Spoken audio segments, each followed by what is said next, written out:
Well, it's time to bring it on. We've got some email questions. We do. This first one is from Sarah, who says, my Christian friend has become an atheist.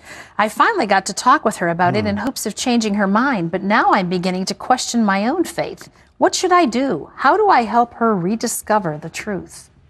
Sarah, the big thing is to have her rediscover her relationship with Jesus. So often with Christians, you go along in a relationship with the Lord, and then for whatever reason you allow certain barriers to come, and usually that's based on just not spending time with Him. You know, we've had a whole show on Valentine's Day, and you know, it's the same with Jesus.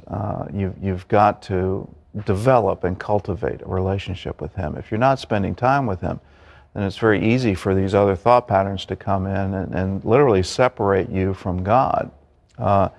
In terms of apologetics, which is the long word describing all of this and how you defend the faith, you know, sometimes you need to leave that to the experts, where if there are particular questions that she has, your friends has, try to find a way to bring her to someone who is skilled in that kind of thing and in defending the faith, and doing it not from an argumentative point of view, but from a loving point of view. It's been my experience, I've never argued anyone into the kingdom of heaven.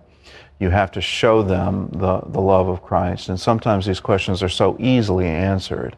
I was just on an airplane trip, and the person sitting next to me was one of these divine appointments where early in life they were a strong Christian. They were a witness for Christ. They wanted to be a pastor.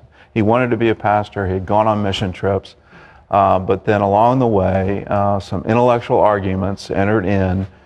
And it was really interesting hearing him, because the arguments were very similar to intellectual arguments advanced by the Romans in the 2nd and 3rd century against Christianity. So I knew all that history, and so it was very easy for me to say, wait a minute, there's some other things you need to look at.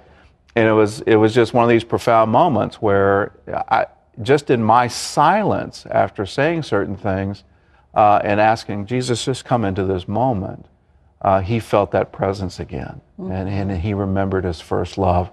And so just do that, and it's through our kind, gentle witness of our relationship and God's love through us that we bring others into the knowledge of Christ. And then doesn't it just encourage and strengthen your own faith when you see God meet that person right at the point that they're at in such a specific way? That's awesome.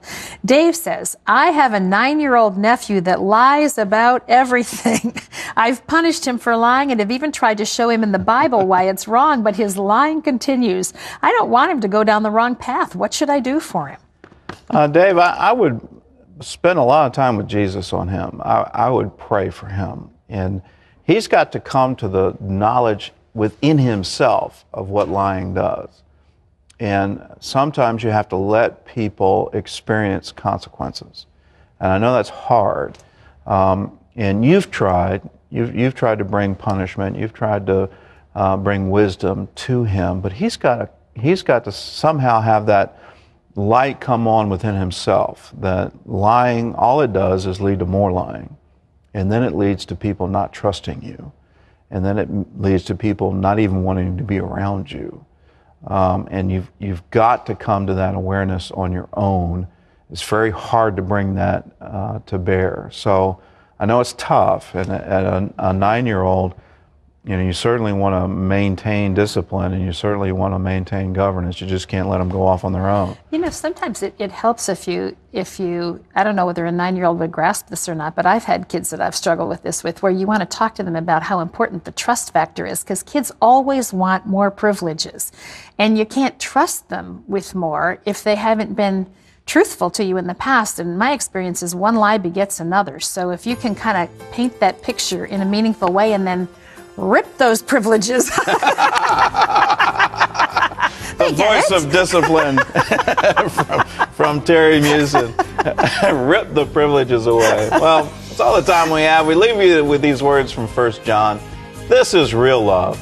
Not that we love God, but that He loved us and sent His Son as a sacrifice to take away our sins. God bless. We'll see you next week.